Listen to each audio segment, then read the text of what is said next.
मैं नहीं कहता कि परमात्मा को याद करो, मैं कहता हूं बात कुछ ऐसी बनानी है कि परमात्मा भूले नहीं। ये बात बिल्कुल और है, अन्यथा है। परमात्मा भूले नहीं, याद नहीं करना है, शरीर से तादात्म्य तोड़ना है, मन से नाता मुक्त करना है, हृदय के पार उठना है, पंख फैलाने। और जैसे ही तुम शरीर, मन और हृदय के पार उठे, जैसे ही तुमने पंख फैलाए और आकाश खुला, कि फिर जो दिखाई पड़ेगा वही परमात्मा की याद है। फिर वह कृष्ण की याद नहीं है, न क्राइस्ट की, न मोहम्मद की, न मूसा की। फिर उसका कोई रूप नहीं, रंग नहीं, गुण नहीं। फिर तो एक निराकार बोध है, सुधिया समाधि है।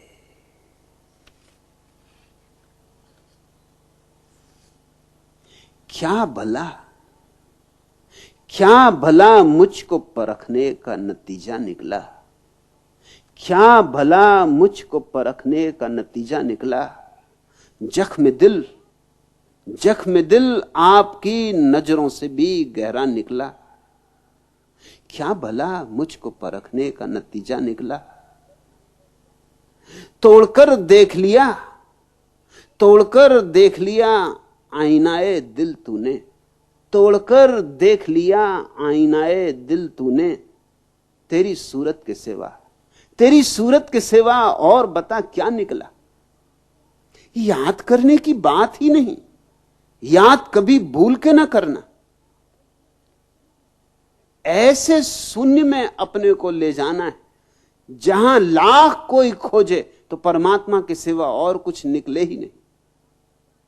ये जो कृष्ण को याद कर रहा है, जरा कुरे दोगे तो कुछ और निकल आएगा।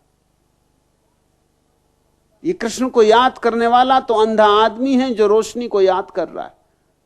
जरा कुरो दोगे अंधापन निकल आएगा, जरा खोजबीन करोगे कि पता चल जाएगा अंधा है। क्या भला मुझको परखने का नतीजा निकला। जख्म दिल आपकी नजरों से भी गहरा निकला। क्या भला मुझको परखने का नतीजा निकला। तोड़कर देख लिया आईनाए दिल तूने, तेरी सूरत के सिवा और बता क्या निकला। क्या भला मुझको परखने का नतीजा निकला।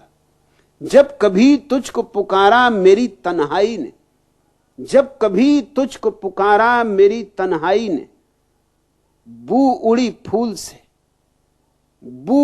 फूल से तस्वीर से साया निकला। जख्म दिल आपकी नजरों से भी गहरा निकला। क्या भला मुझको परखने का नतीजा निकला। तिश्नगी जम गई पत्थर की तरह ओंठों पर, तिश्नगी जम गई पत्थर की तरह ओंठों पर। डूबकर तेरे दरिया से मैं प्यासा निकला। क्या भला मुझको परखने का नतीजा निकला। क्या भला मुझको परखने का नतीजा निकला। जख्म दिल आपकी नजरों से भी गहरा निकला।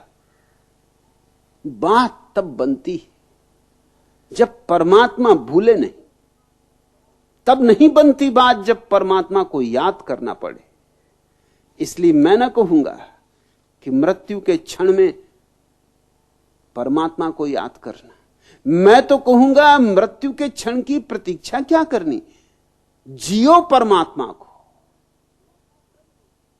मौत तो कल होगी, जीना आज है। ख्याल रखना, मौत हमेशा कल होती और जीना आज होता है।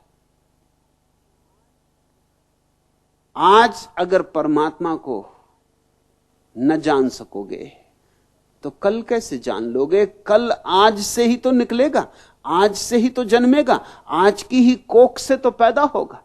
कल आएगा कहां से।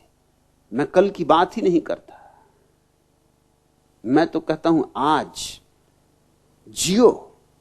परमात्मा को जीना है, पीना है, उठना है, बैठना है, चलना है, फिरना है। परमात्मा तुम्हारे जीवन की शैली और व्यवस्था होना चाहिए।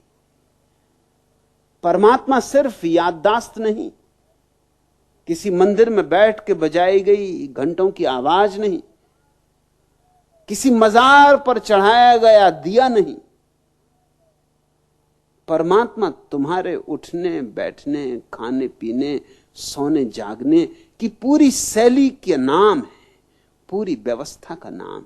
परमात्मा एक जीने का ढंग है, जीने की एक कविता, जीने का एक संगीत।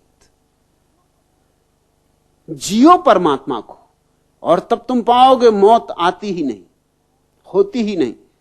फिर कृष्ण इत्यादि के चरण कमलों को याद करने की जरूरत ना पड़ेगी। और जिया नहीं अगर परमात्मा को, तो तुम लाख चरण कमलों को याद करो, कुछ काम ना आएंगे। ये मरते वक्त की बेईमानी काम नहीं पड़ सकती।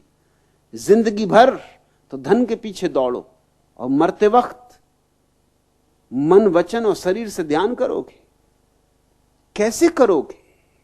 जिंदगी भर तो कुछ और जब अर्थी उठे तो राम नाम सत्य। ये कैसे होगा? हां, दूसरे कहेंगे राम नाम सत्य, मगर तुम तो जा चुके, तुम तो अब वहां नहीं हो। और ये दूसरे भी जल्दी राम नाम सत्य करके अपने अपने घर जाना है इनको। दूसरे काम सत्य हैं, राम नाम सत्य तो दूसरे के लिए बोल रहे हैं, अपने लिए नहीं बोल रहे हैं। ये तो इसलिए दूसरे के लिए बोल रहे हैं कि जब ये मरें तो दूसरे इनके लिए बोल दें। ये एक औपचारिकता है, लेन देन है, दुनिया का हिसाब किताब है, व्यवहार है। नहीं, मैं न कहूंगा कि मृत्यु की प्रतीक्षा करो तब परमात्मा का बोध जगाना। अभी यहीं इसी क्षण क्यों न परमात्मा के बोध को जगाओ। कल पर क्यों टालो? जो मूल्यवान है उसे हम अभी करते हैं, जो मूल्यहीन है उसे कल पे टालते हैं। और याद नहीं करना है परमात्मा को। इसलिए मैं यहां प्रार्थना पर जोर नहीं देता, मेरा जोर ध्यान पर है। प्रार्थना है परमात्मा को याद करना, और ध्यान है उस अवस्था में पहुंच जाना जहां भुलाना भी चाहो परमात्मा को तो भुला नहीं सकते हो। लाख भुलाने का उपाय करो, नहीं भुला सकते हो, क्योंकि वही है, एकमात्र वही है।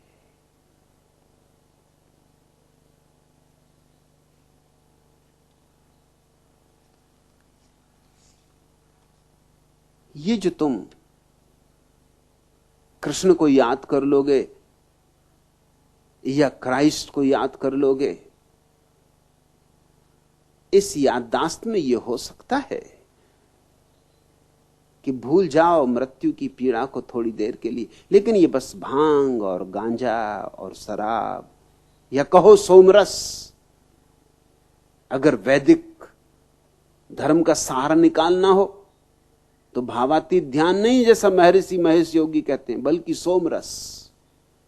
सोमरस वैदिक धर्म का सार है। नशा, नशा चढ़ सकता है, और अगर जोर से बकवास करो तो यह भी हो सकता है यमदूत आ गए हों, भाग खड़े हों। ऐसा मैंने सुना। कवि लक्कड़ जी हो गए अकस्मात बीमार, बिगड़ गई हालत, मचा घर में हाहाकार। घर में हाहाकार, डॉक्टर ने बतलाया 2 घंटे में छूट जाएगी इनकी काया। पत्नी रोई, ऐसी कोई सुई लगा दो, मेरा बेटा आए तब तक इन्हें बचा दो। मना कर गए डॉक्टर, हालत हुई विचित्र। फक्कड़ बाबा आ गए लक्कड़ जी के मित्र। लक्कड़ जी के मित्र, करो मत कोई चिंता, 2 घंटे क्या 10 घंटे तक रख लूं जिंदा। सबको बाहर किया, हो गया कमरा खाली। बाबा जी ने अंदर से चटखनी लगा ली। फक्कड़ जी कहने लगे, अहो काव्य के ढेर, हमें छोड़ तुम जा रहे, यह कैसा अंधेर, यह कैसा अंधेर, तरस मित्रों पे खाओ। श्रीमुख से कविता 2-4 सुनाते जाओ। यह सुनकर लक्कड़ जी पर छाई खुशहाली।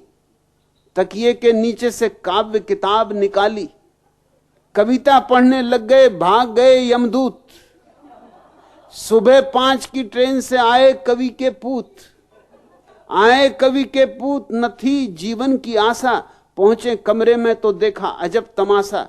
कविता पाठ कर रहे थे कविवर लक्कड़ जी, होकर बोर मर गए थे बाबा फक्कड़ जी। तुम अगर ज्यादा बकवास मचा दो, हरे कृष्णा हरे रामा हरे कृष्णा हरे रामा, हो सकता है यमदूत घबरा जाएं, इधर उधर खिसक जाएं, मगर फिर लौट आएंगे। कितनी देर तक शोरगुल मचाओगे? यूं नहीं चलेगा, यूं नहीं चल सकता है। जीवन रूपांतरित होना चाहिए। धर्म श्वास श्वास में होना चाहिए, हृदय की धड़कन धड़कन में, और तब पाया जाता है अमृत का स्रोत अपने ही भीतर, शाश्वत स्रोत। उसकी एक बूंद भी पड़ जाए फिर कोई मृत्यु नहीं। अमृतस्य पुत्र, तुम सब अमृत पुत्र हो। याद नहीं, सुध नहीं, सुध लानी। सुध लाने की प्रक्रिया ध्यान है, और ध्यान शंकराचार्य वाला नहीं कि तन से मन से वचन से ध्यान कर रहे हो। ध्यान से मेरा अर्थ है निर्विचार चित्त की दशा, शून्य, निराकार, निर्विकल्प, जहां सिर्फ होना मात्र रह जाए, न कुछ जानने को बचे न जानने वाला बचे, जहां सब दुई मिट जाए, और जहां दो मिट गए एक रहा, वही है परमात्मा का सच्चा अनुभव। वही अनुभव मोक्षदायी है, वही अनुभव मोक्ष है।